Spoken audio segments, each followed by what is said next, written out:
M23 yatangiye urugamba ivuga ko irwanira uburenganzira bw'abaturage n'ibibazo by'umutekano biri mu burasirazuba bwa Repubulika Iharanira Demokarasi ya Kongo. Ariko uyu mutwe umaze gufata ibice byinshi by'ingenzi, ibintu byatangiye guhinduka. Uyu munsi ikibazo gikomeye kiri imbere muri M23 sicyo kiri ku rugamba gusa, hari n'ikibazo mu buyobozi. Kuko uyu mutwe watangiye kugira uruhande rwa politike rufite abayobozi barwo n'uruhande rwa gisirikare rufite abayobozi barwo, kandi uko M23 yakomeje kwagura ububasha bwayo, izo mpande zombi zatangiye kugira inshingano n'inyungu zitandukanye. Ku ruhande rwa politike dusangamo abayobozi bakomeye nka Colonel Nanga, Beretera Bisimwa, Joseph Kabila na Fred Kaniki. Mu gihe ku ruhande rwa gisirikare hari Sultani Makenga n'abandi bayobozi bakuru b'ingabo. Ibi byombi rero nibyo byubakiyeho ubuyobozi bwa AFC M23. Ariko ikibazo cyaje kuvuka ni iki: iyo abasirikare aribo bafata ubutaka, abanyapolitiki bakaba bashaka gucunga ubutegetsi, amafaranga n'imiyoborere y'ibyo bice, ninde ugomba kugira ijambo rya nyuma? Rero abanyapolitiki bashaka ko bagira ijambo rya nyuma, naho abo ku rwego rwa gisirikare nabo bagashaka ko bagira ijambo rya nyuma. Ahangaha rero niho amakimbirane no kwicamo ibice muri AFC M23 byatangiriye. Abo ku rwego rwa politike hari ibyo bifuza ko n'ubundi bagiramo ububasha, abo ku rwego rwa gisirikare bo mu by'ukuri nibabyumve. Abo ku rwego rwa politike bo bagaragaza ko mu by'ukuri ari cyo AFC ibereyeho, igakora nka guverinoma, dore ko bifuza n'ubundi gushinga igihugu cyabo hariya muri Kivu, bakubaka guverinoma igendera ku mategeko mpuzamahanga, bakubaka guverinoma n'ubundi y'ubumwe kandi yubahiriza buri kimwe cyose. Rero abo ku rwego rwa politike bo batanga impamvu zirimo ukuba nta gihugu kiyoborwa n'ingabo cyangwa se kiyoborwa n'amategeko ya gisirikare, ko rero ko urwego rwa politike ari rwo rukwiye kugira ijambo rya nyuma. Munyemerere rwose iyi nkuru tuyinjiremo mu buryo burambuye, mugaragarize ishusho irambuye y'inkomoko y'amakimbirane kuri ubu ngubu yadutse mu buyobozi bwa AFC M23, aho kuri ubu ngubu mu by'ukuri hari ubwoba ko uyu mutwe ushobora gusenyuka bitewe no kutumvikana kw'abayobozi bawo. Nyamara kandi ku rugamba ibintu bikomeje kugenda neza cyane, kandi nanone ibingibi abasenguzi bagaragaza ko bishobora kugira ingaruka zikomeye cyane mu rugamba abarwanyi b'uyu mutwe bahanganyemo n'ihuriro ry'ingabo za leta ya Kongo Kinshasa. Ikaze rero cyane hano kuri Kivu News, gukora kuri subscribe nibyo bizagufasha gucana kubiri no kubura amakuru ndetse n'inkuru zize utasanga ahandi. Reka dutangire gutya.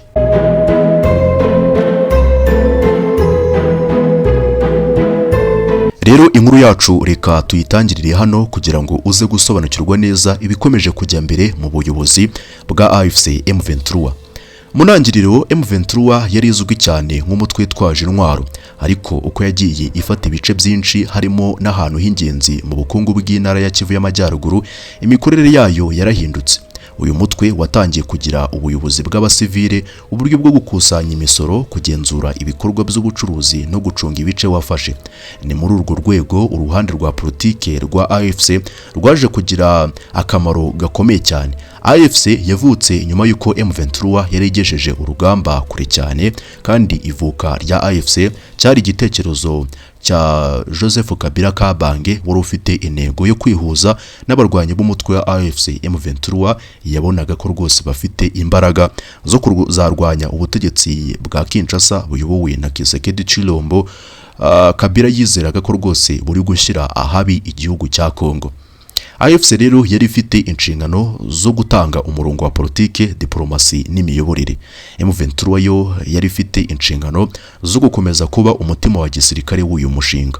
Kuri ubu rero hari ibintu bibiri bigomba gutandukanywa. AFC ifite uruhande rwa politike, naho M23 ikaba ifite umutwe wa gisirikare, ariko byose bikorera hamwe mu mushinga umwe. Kandi iyo mishinga yombi imaze kugira ububasha ku butaka bunini. Ikibazo cy'amafaranga ntabwo mu by'ukuri kigikomeye kuri bo. Mu bice M23 n'ubundi yigaruriye harimo Rubaya, agace kazwi cyane kubera ubucukuzi bwa koruta. Koruta ni rimwe mu mabuye y'agaciro afite agaciro gakomeye cyane ku isoko mpuzamahanga, kuko totaramu ikurwamo ikoreshwa mu bikoresho bitandukanye by'ikoranabuhanga, telefone, mudasobwa n'ibindi bitandukanye. Raporo rero z'impuguke za Loni zagaragaje ko M23 yashyizeho uburyo bwo kugenzura no gukoresha ubucukuzi n'ubucuruzi bw'amabuye y'agaciro i Rubaya. raporo imwe yigeze kugaragaza ko M23 yashoboraga kwinjiza arenga ibihumbi 800 by'amadolari y'Amerika buri kwezi aturutse mu bucukuzi bw'amabuye y'agaciro hatarimo imisoro. Ibivuze ko M23 yari ifite ikintu kirenze ubutaka, yari ifite isoko y'amafaranga, kandi ayo mafaranga niyo ashobora gutuma umutwe ukomeza kugira ubushobozi bwo kugura ibikoresho, gutunga abasirikare no gukomeza imikorere yayo y'ubuyobozi. Ariko ikibazo gikomeye cyaje kuvuka niki: ninde mu by'ukuri ugomba kugenzura ayo mafaranga? Ninde ugomba kugira ijambo rya nyuma mu byemezo bifatwa muri uyu mutwe? Uko uruhande rwa politike rwa AFC rwagiye rukura, rwagiye rushaka kugira uruhare runini cyane mu micungire y'ibice M23 yafashe. Ibi byari bikubiyemo n'ubundi imiyoborere, ubukungu, imisoro n'ibindi bikorwa by'ubuyobozi. Ariko abasirikare nabo bari bafite ubushobozi bukomeye, kuko n'ubundi aribo bari ku rugamba, nibo bafashe ibice, nibo bagenzuraga abasirikare, nibo bari bafite imbaraga ku butaka. Kandi nanone niko bari bazi neza uko umutungo uri muri ibyo bice ukoreshwa, ukungana. Aha niho n'ubundi ikibazo cyatangiye. Uruhande rwa politike rushaka kugenzura imiyoborere n'umutungo, mu gihe abasirikare bafite ububasha bukomeye cyane n'ubundi ku butaka n'abarwanyi. Amakuru n'ubundi yagiye agaragaza ko uru ruhande rwa politike rwagiye rugabanya ubushobozi bwa bamwe mu bayobozi ba gisirikare mu micungire y'imisoro n'imitungo. Ku rundi ruhande nanone abasirikare bamwe bashinjwaga gukoresha ubwo bubasha mu bikorwa bibafitiye inyungu ku giti cyabo. By'umwihariko bamwe batangiye kugaragara mu bikorwa by'ubucuruzi bw'amabuye y'agaciro no kugerageza kugira uruhare runini cyane mu misoro iva muri ibyo bikorwa, mu rwego n'ubundi rwo kwihemba bo ubwabo, atari ibikorwa bifitiye rubanda akamaro. Kandi ibi ngibi byari ikibazo gikomeye, kuko umutungo wari ukwiye gufasha ibikorwa bya M23 washoboraga gutangira kugenda mu nzira zitandukanye, bikarangira rwose bisanze mu mazi abira. Abayobozi rero bo ku ruhande rwa politike batangira none kunenga imyitwarire ya bamwe mu basirikare. Bashinjaga bamwe mu bayobozi b'ingabo kwishyira imbere, gukoresha umutungo w'uyu mutwe ku nyungu zabo bwite no kwinjira mu bucuruzi bw'amabuye y'agaciro. Ikibazo rero cyari gikomeye kurushaho kubera abasirikare bari ku rugamba, kuko iyo umutungo utagenda neza, ingaruka zigera ku musirikare uri imbere ku rugamba. Ibyo ngibyo bikamutera n'ubundi ugutsindwa. Hari igihe habura ibiribwa, hakabura ibikoresho, hakabura amasasu, hakabura ibindi bikoresho bikenerwa ku rugamba birimo nk'imiti. Kandi iyo ibyo bibaye, ikibazo cy'ubuyobozi kiba gikomeye. Niyo mpamvu rero uruhande rwa politike rwabonaga ko bamwe mu basirikare batagikora mu nyungu rusange z'uyu mutwe. Ku ruhande rero rwa gisirikare ikibazo cyari gitandukanye. Abasirikare bamwe babonaga ko rwose abanyepolitike bari gutangira kugira uruhare runini cyane mu byemezo by'uyu mutwe, kandi ko abo banyepolitike batari barigeze baza ku rugamba cyangwa se bazane abasirikare benshi ku rugamba ngo batsinde intambara. Abo basirikare bararwanye, bari barafashe ibice, bafite abantu bayoboraga, kandi ubu ngubu bari kubona ko rwose ububasha bwabo bushobora kuba buri kugabanuka. Aha niho rero havuye amakimbirane y'ingenzi.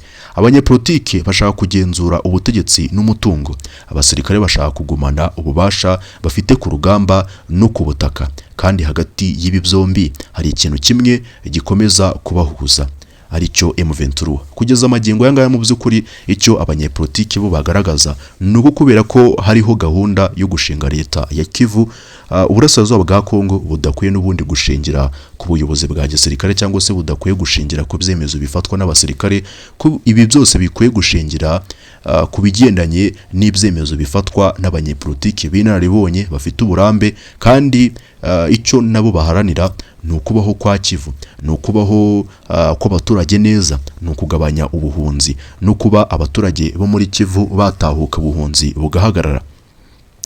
Ikindi kibazo rero cyaje kongera guca ibice hagati y'izi mande ni icyerekeye ahanini ahazaza h'intambara. Ku ruhande rwa politike hari igitekerezo cy'uko n'ubundi intsinzi ya gisirikare yari ikwiye kuvamo imbaraga za politiki. Ni ukuvuga ko M23 imaze kugera ku rwego rukomeye, byari ngombwa gukoresha ubwo bubasha mu biganiro no mu gushaka uruhare muri politiki ya Kongo. Ariko abasirikare bamwe bo babonaga ko rwose urugamba rutararangira, ko hakiri byinshi n'ubundi bigomba kugerwaho, kandi ko guhagarika urugamba hakiri kare bishobora gusiga M23 idafite imbaraga zihagije. Hari n'ibirego rero byagiye bitangwa ko bamwe mu basirikare bashaka gukomeza intambara kugira ngo babone igihe gihagije cyo gukomeza kwagura ububasha bwabo no kugenzura ibice bifite umutungo. Ariko abasesenguzi bagaragaza ko mu by'ukuri iki gitekerezo cyo kuvuga ko abasirikare bafite umugambi wo gukomeza intambara gusa kugira ngo bazahirikire hamwe ubutegetsi bwa Kinshasa hatagaragajwe ibimenyetso bihagije. Gusa ariko nanone ibingibi byagiye nanone bigaragarira mu mvugo za bamwe mu basirikare b'uyu mutwe wa AFC M23, aho n'ubundi bagiye bagaragaza uburyo bafite inyota yo guhirika ubutegetsi bwa Kinshasa. Gusa ariko uruhande rwa politike rwo rwagaragaje ko uko bakwihutira guhirika ubutegetsi atari ikintu mu by'ukuri cyaba kirimo ubwenge, ahanini bitewe no kuba abasirikare babura ubushobozi bwo gukomeza kurwana, babura umubare w'abo basirikare n'ubundi udashobora kugera kuri izo ntego, kuko abasirikare n'ubundi M23 ifite nta nubwo bari muri 1/80 ku basirikare Kongo ifite. Rero muri inkuru yacu izina rya Wiringoma mu by'ukuri nirishobora gusigara inyuma muri ibi bibazo cyangwa se muri aya makimbirane akomeje kugaragara muri uyu mutwe. Wiringoma yari umuvugizi wa gisirikare wa M23, yari umwe mu bantu bazwi cyane mu ruhande rwa gisirikare rw'uyu mutwe. Ariko kwa 24 Gashyantare 2026 yiciwe mu gitero cya drone cyagabwe n'ingabo za leta ya Kongo hafi ya Rubaya, nk'uko ubuyobozi bw'uyu mutwe bwabitangaje. Aha niho n'ubundi inkuru irushaho kuba ikomeye, kuko Wiringoma yapfiriye ahantu hamwe mu hantu h'ingenzi cyane n'ubundi mu bucukuzi bwa Korota, kandi nyuma y'urupfu rwe haje kubaho ikintu cyateje urujijo. Ntiyahise mu by'ukuri ahabwa umuhango w'icyubahiro wari witezwe ku musirikare mukuru wapfiriye ku rugamba. Igihe cyabaye kinini cyane, benshi batekerezaga ko wenda azashyingurwa nyuma y'ukwezi kumwe, nyuma y'ibyumweru 2, ariko iminsi yabaye myinshi. Abantu bakomeza kwibaza impamvu yabiteye, kuko mu busanzwe abasirikare bakuru n'abasirikare bato ba M23 iyo bapfiriye ku rugamba bashyingurwa mu buryo bw'icyubahiro, nubwo umurambo wabo waba wangiritse ugahinduka ivu, hakorwa umuhango wo kumushyingura no kumuherekezaho bwa nyuma. Ariko kuri Wiringoma mu by'ukuri ibintu byari bitandukanye, kandi nta mpamvu yumvikana yahise itangazwa n'ubundi ku mugaragaro yatumye adashyingurwa mu cyubahiro. Wiringoma rero yari umuntu ufite umwihariko, yari umuntu wari uzwi ku rwego rwa gisirikare, ariko kandi yari afite ahahuriye n'impande zitandukanye z'ubuyobozi bwa M23. Amakuru n'ubundi agaragaza ko yari yarigeze kugira ibibazo bijyanye n'ubucuruzi bw'amabuye y'agaciro, ndetse ko yari yarafunzwe azira ukwishora mu bucukuzi ndetse no mu bucuruzi bw'amabuye y'agaciro mu buryo butemewe.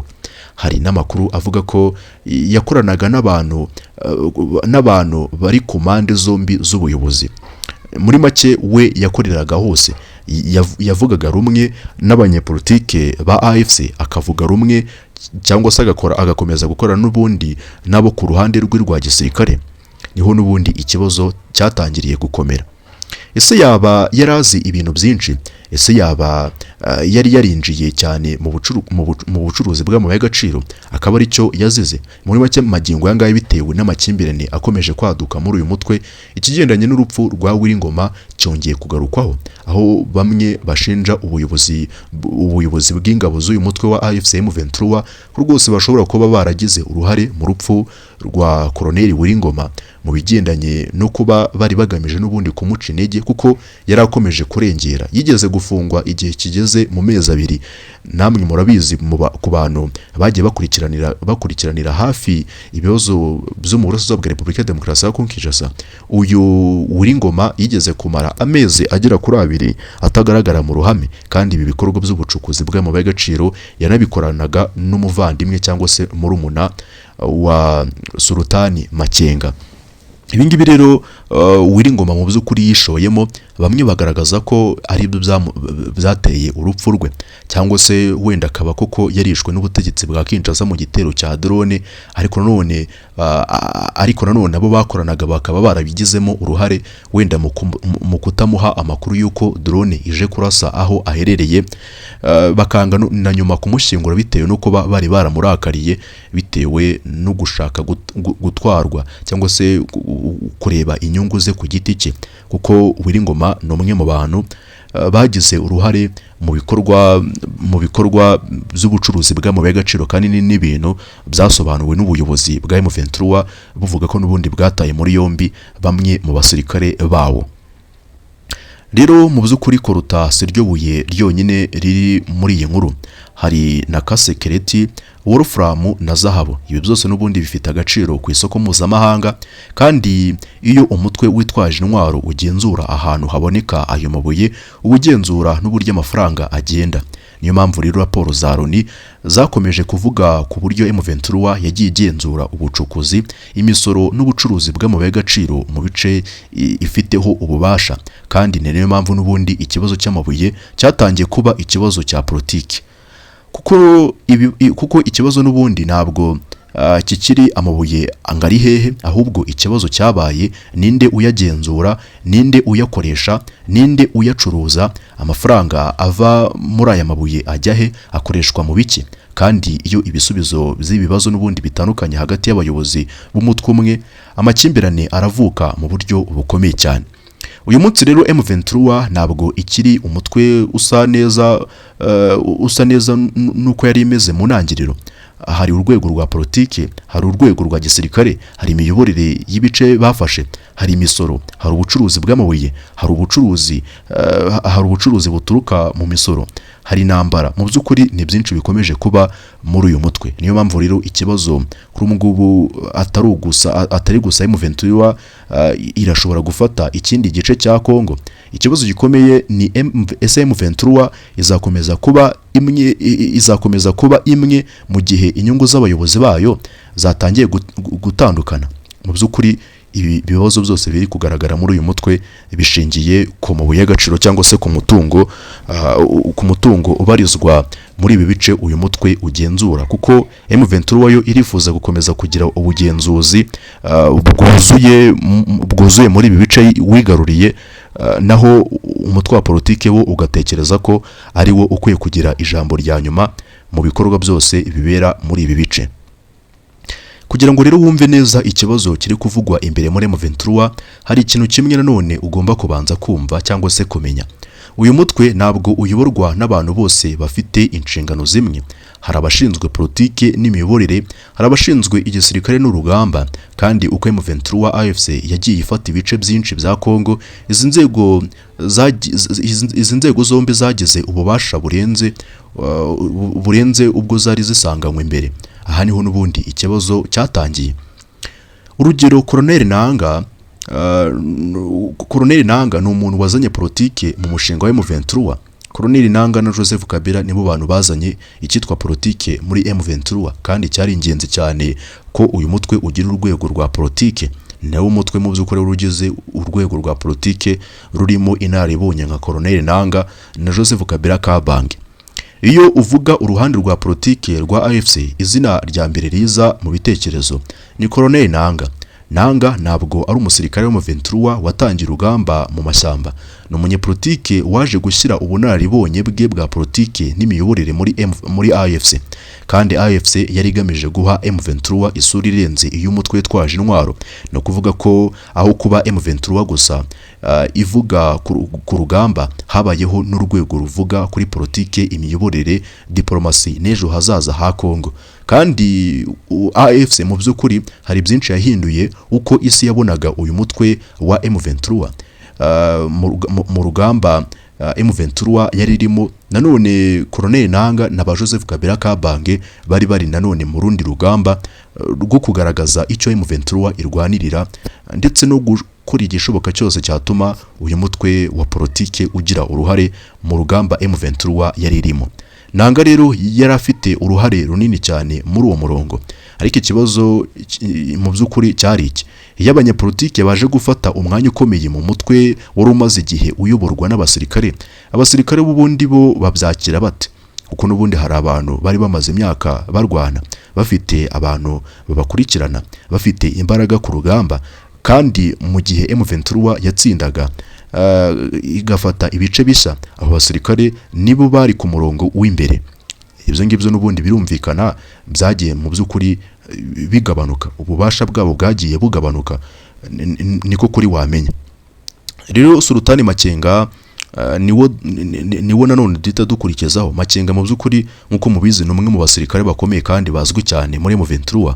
Aha nitukiri kuvuga umuntu ufite uruhare mu nama za politike gusa, turavuga n'ubundi umuntu ufite ububasha ku basirikare no ku bikorwa by'urugamba, kandi hari abandi bayobozi bakuru b'ingabo bari munsi cyangwa hafi y'uru rwego, barimo abayobozi b'amabrigade n'abandi bayobora ibikorwa bya gisirikare mu bice bitandukanye. Iyo urebye rero imiterere y'uyu mutwe ubona ko uruhande rwa gisirikare rufite ikintu gikomeye cyane, ni imbaraga n'ubundi zo kubutaka zo gukomeza kurwana urugamba. Ariko nanone urwego mu by'ukuri rwa politike ntabwo rwumva neza, rushinjwa kutumva neza ububasha ndetse n'uburyo ki uyu mutwe washyize imbaraga mu rugamba, ko M23 itariho, idafite abasirikare, ntacyo AFC yaba ivuze. Ibyo ngibyo ariko mu by'ukuri barabyirengagiza. Ariko amakuru avuga ko mu by'ukuri AFC nayo yatangiye kugira ububasha mu rwego rwo hejuru mu basirikare b'uyu mutwe wa M23. Ntabwo bamwe, urugero wenda ntabwo Sultani Makenga yava muri uru rugamba wenda cyangwa se ngo yamburwe ububasha ngo urugamba ruhite ruhagarara mu buryo bwa burundu. Muri make M23 yavuye ku rwego rwo kuba umutwe ushingiye ku muntu umwe cyangwa se babiri, ahubwo ujya ku rwego rwo kuba ari umutwe udashobora gusenywa no kuba abayobozi hagati yabo bashobora n'ubundi gusubiranamo.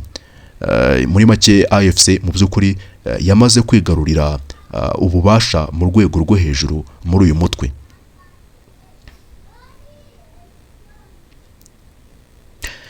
Rero ibi byose mu by'ukuri tumaze kubona nibyo mu by'ukuri bihita bitugaragariza impamvu nyamukuru ibi bishobora mu by'ukuri kuvamo gucikamo ibice mu buryo bweruye.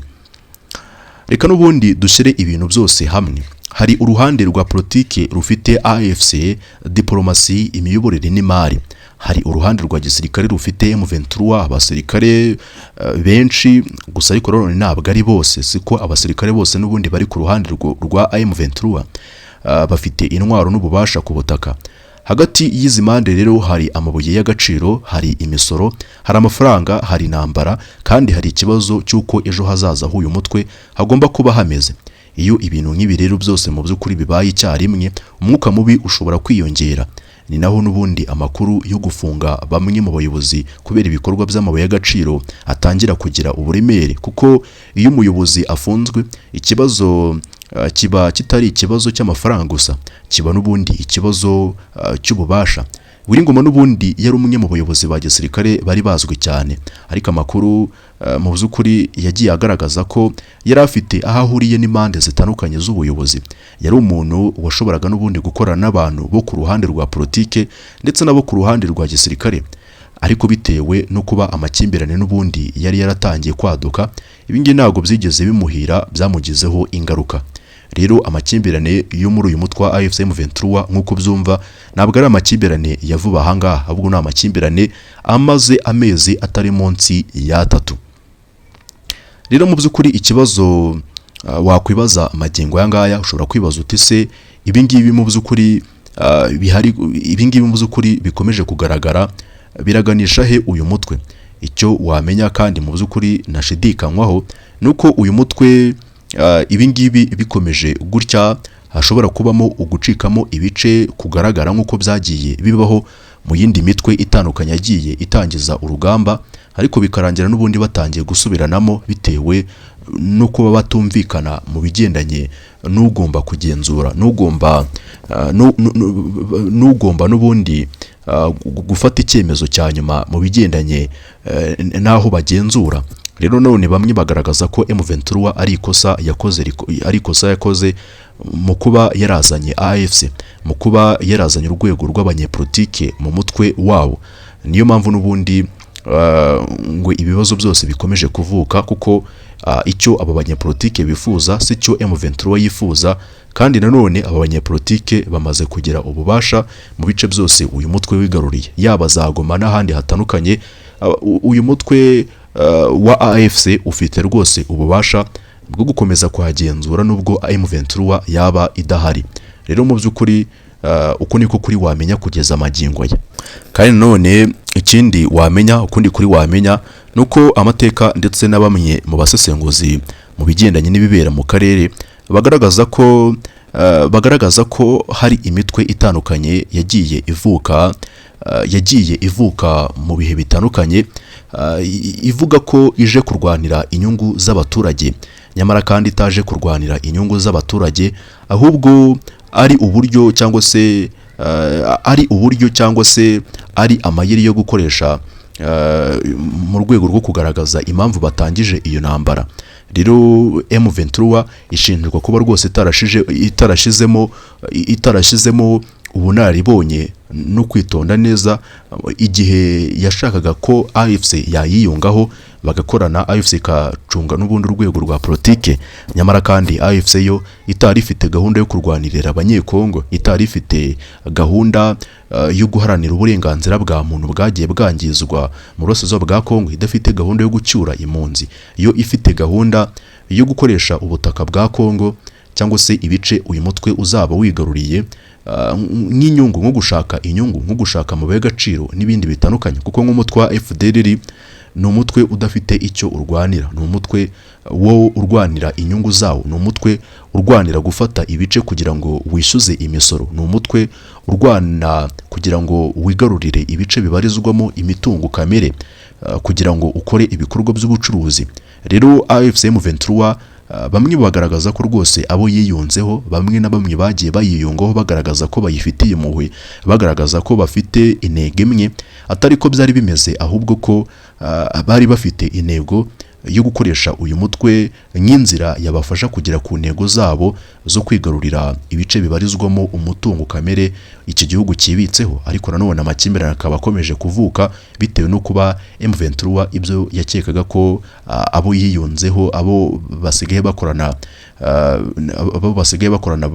bazahuriza hamwe, kandi atari ko bimeze. Mu by'ukuri ni byinshi bikomeje kubera muri uyu mutwe, ariko igihari nuko wenda ingamba zizafatwa cyangwa se bigakemurwa mu bundi buryo benshi batazi.